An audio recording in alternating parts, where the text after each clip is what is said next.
প্রিয় দর্শক, আমি মোহাম্মদ বিপ্লব হুসাইন, স্বাগতম ইন্স্যুরেন্স নিউজ ভিডিওতে। আজকে আমাদের আলোচ্য বিষয় হচ্ছে সাধারণ মানুষ কেন বীমা করতে আগ্রহী নয়। আমরা সবাই জানি বীমা হচ্ছে জীবন ও সম্পদের নিরাপত্তার একটি হাতিয়ার, কিন্তু দুঃখজনকভাবে আমাদের সমাজে বীমা নিয়ে নানা ভুল ধারণা রয়েছে। ফলে দেশের বেশিরভাগ মানুষ এখনো বীমা করতে আগ্রহী নয়। কেন জানেন?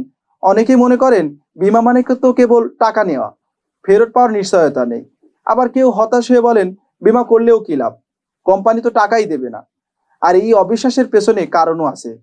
কিছু কোম্পানির অনিয়ম, দাবি নিষ্পত্তিতে অযথা দেরি এবং স্বচ্ছতার অভাব, ফলে সাধারণ মানুষ বীমার পরিবর্তে ঝুঁকি নিয়েই জীবন চালিয়ে যায়। একটু বাস্তব উদাহরণ দিই। একজন ছোট ব্যবসায়ী জীবনে প্রথমবারের মতো কিছু টাকা জমিয়ে দোকান চালু করেছিলেন। হঠাৎ এক রাতে দোকানে আগুন লেগে পুরো সবকিছু ছাই হয়ে যায়। যদি এই ছোট ব্যবসায়ীর বীমা পলিসি থাকতো, তাহলে তিনি অন্তত ক্ষতির একটা বড় অংশ ফিরে পেতেন। কিন্তু বীমার প্রতি অবিশ্বাসের কারণে তিনি কোনো পলিসিই নেননি। এখন তিনি পরিবার নিয়ে শূন্য থেকে লড়াই শুরু করেছেন।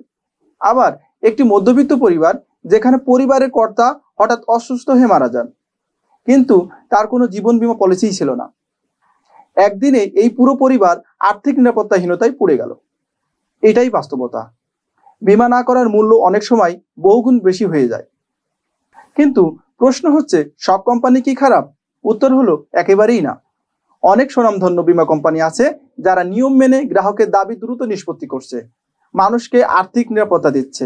এমনকি কিছু অনলাইন বীমা কোম্পানি গাড়ি দুর্ঘটনা বা অগ্নিকাণ্ডের ক্ষতিপূরণ দ্রুত দিচ্ছে। অর্থাৎ ভালো কোম্পানি আছে, তবে যাচাই না করেই পলিসি নেওয়া বা ভুল জায়গায় বীমা করা, এই জায়গাগুলোতেই মূল সমস্যা। তাহলে সমাধান কি? প্রথমত, সচেতন হতে হবে। বীমা করার আগে কোম্পানির ইতিহাস, দাবি নিষ্পত্তির হার, গ্রাহক সেবার মান সব যাচাই করতে হবে। দ্বিতীয়ত, কোম্পানিগুলোকে আরও স্বচ্ছ হতে হবে। মানুষ যেন মনে করে বীমা মানে শুধু প্রিমিয়াম নেওয়া নয়, বরং বিপদের দিনে নিরাপত্তার নিশ্চয়তা।